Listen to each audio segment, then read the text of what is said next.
Sherman and Tingle in the morning. It's time to Ask Blanche. This is where Blanche Horowitz from our collections department swings in and answers your questions you've sent in. And you have a question someone sent in here this morning, Blanche? I do.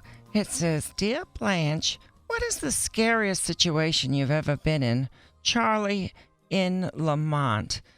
Hello, Charlie. You know, funny name, Charlie. Funny story about it, too. And a lot of people don't know this, but I was a tank operator for the Allied forces in World War I. My code name was Large Marge. Really? And as soldiers, we used to mess around with all the locals because we were bored, you know, and we had a month-long romance, I did, with a widowed British man who had a son that wouldn't shut the hell up. I'll never forget that. The kid talked all the time, drove me nuts, until the day he walked in on me and his father, and he saw his father blindfolded and chained to a wall with the toe end of a combat boot in his mouth. Really freaked the kid out. Like I said, he was a big talker, but after seeing that, he was never able to get that image out of his head, and he never really talked again. He was very quiet, and it really changed his life. Zero personality from that day on. I'll never forget it. Crazy story. Little Charlie Watts. I'll never forget him. Charlie Watts from the Rolling Stones, the I'll never late forget Charlie it. Watts. That's why he never spoke? I'll never I don't know. Well, nobody ever heard him speak. Well, that could be is that the same guy you Wow. think? I wonder if it is. Wow. Anyway, the scariest situation I've ever been in, probably the time I went with my friend Ronald to one of his biker gang meetings in 1997.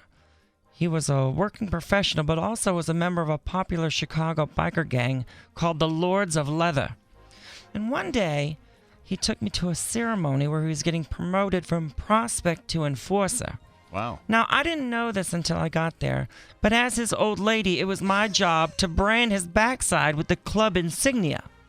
So they hung him up. His old lady? Yeah, I was his old lady. Wow. Now, it was very interesting, this whole scenario, because what they did is they hung him upside down, and they took his pants off, and they gave me the hot brand. Yeah. And I did it, and I branded his backside. It was his right cheek. And I'll never forget, I can still hear the screams. It was so scary. And when it healed, he went back to work and wanted to show his coworkers what a rebel he was. So he pulled down his pants to show them the LOL that was on his right cheeks, and it backfired because it had made them all laugh out loud. So they teased him for getting Laugh Out Loud acronym tattooed on his rear, which is where it came from. A lot of people don't know that. So you started that with the branding? It originally stands for Lords of Leather, but the coworkers started making fun of him, so they said it stood for Laugh Out Loud. Oh. And he was angry and insisted that it didn't stand for Laugh Out Loud. It stood for Lords of Leather, but they kept saying it to him over and over again. They called him LOL Ron, and when his employer caught wind of him pulling down his pants at work, they fired him.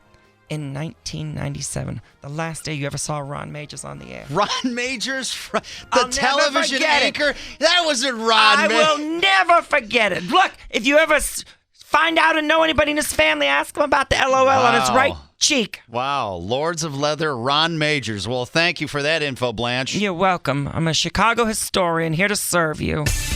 The Sherman and Tingle Show. Mornings on 97.1 FM The Drive, Chicago's classic rock.